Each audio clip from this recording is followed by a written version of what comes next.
আসসালামু আলাইকুম গাইস, সবাই কেমন আছেন? আশা করি সবাই ভালো আছেন। আজকে আমাদের ভিডিওটা খুবই দারুণ এবং কি আমাদের ভিডিওটা আজকে হবে সবজি ফলন নিয়ে। আমরা কিভাবে আমাদের বাসায় সবজিগুলো চাষ করছি এবং কি কোনো ফরমালিন যুক্ত সবজি আমাদের এখানে ফলন করছি, আপনারাও দেখতে থাকুন কিভাবে আপনারা আপনাদের বাসায় সবজি ফলন করবেন।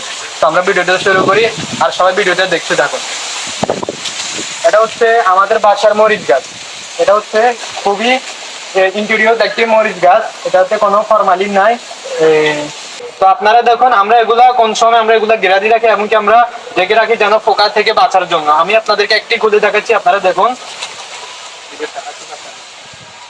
এই যে দেখুন, এগুলা এরকম অবস্থায় থাকার পরে আপনারা এগুলা কি করবেন, পলিথিন দিয়ে ঘেরা দিয়ে দিবেন যেন এগুলা পোকা ধরতে না পারে। তাহলে এটা কি খুবই সুস্বাদু থাকে এবং কি তারা এগুলো আস্তে আস্তে বড় হতে পারবে, সুন্দরভাবে এগুলো বড় হয়ে যায় যেন পোকা আক্রমণ না করতে পারে। আর যদি পোকা এগুলা ধরে ফেলে তাহলে এগুলো খুবই খারাপ অবস্থা হয়ে যাবে, এগুলো আর ফলন হবে না। আমরা এদিকে আসি। আমাদের এখানে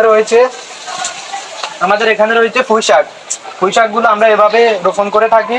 আপনারা চাইলে চারপাশ দিয়ে ঘেরা দিয়ে এবং কি এভাবে রাখতে পারেন, যেহেতু এটা খুবই সতেজ থাকতে পারে এবং কি সুস্বাদু খাবার। আর আমরা এগুলোতে কোনো ফরমালিন ব্যবহার করি না, এগুলো আমাদের বাজার থেকে নিতে হয় না। আমরা এগুলো খুবই সুস্বাদু ভাবে রোপণ করে থাকি এবং কি আমরা এগুলো নিজেরাই বাসায় খেয়ে থাকি। আপনারাও চাইলে এরকম করতে পারেন।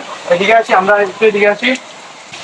তো আমাদের আরেকটা খুবই সুস্বাদু গাছ হচ্ছে, এটা হচ্ছে ড্রাগন গাছ। আমরা বাসায় কিন্তু ড্রাগন গাছও এখানে রোপণ করছি। এটা হচ্ছে ড্রাগন গাছ। ড্রাগন গাছে আপনারা কোনো রকমের বেশি পানি দিবেন না। পানি দিলে এটাতে কোনো রকমের ফুল আসবে না। এটাকে পানি ছাড়াই রাখবেন আর বেশি রোদ্রের মধ্যে দেওয়ার চেষ্টা করবেন, এগুলো রোপণ করার চেষ্টা করবেন। ড্রাগন ফল সাধারণত বাসার মধ্যে হয় না, তবে আপনাকে খুবই সুন্দর করে রাখতে হবে। রাখলে ড্রাগন ফল খুবই সুস্বাদু হয়। এই যে দেখেন, আমাদের এখানে একটা ড্রাগন ফল ফুটছে। এই যে দেখেন, ড্রাগন ফল খুবই ইন্টেরিয়র এবং কি খুবই সুস্বাদু এগুলা। তারপরে আছে, এটা হচ্ছে আমাদের পাট গাছ।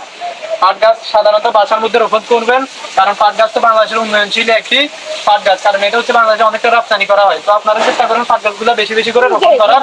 তারপরে হচ্ছে এটা আপনারা চাইলে এভাবে এর মধ্যে রাখে মাটি দিয়ে আপনারা এটা রোপণ করতে পারেন। আমাকে এটা খুবই সাধারণভাবে হয়ে যায়, অতিরিক্ত বেশি আবার পানি দেওয়া লাগে না।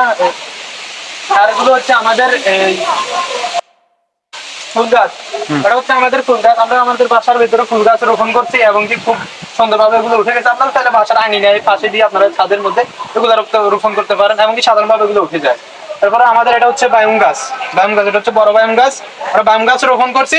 বায়ুম গাছও মাশাআল্লাহ দিলে আমাদের বায়ুম গাছও হয়ে গেছে। আপনারা চাইলে এভাবে করতে পারেন। বায়ুম গাছগুলো এগুলো বেশি কিছু দেওয়া থাকে না, নিচে আপনারা একটা বালতি বা টে ইউজ করে মাটি দিলে, তারপরে কিছু ফসফরাস সার ইউজ করলে এগুলা ভালোভাবে হয়।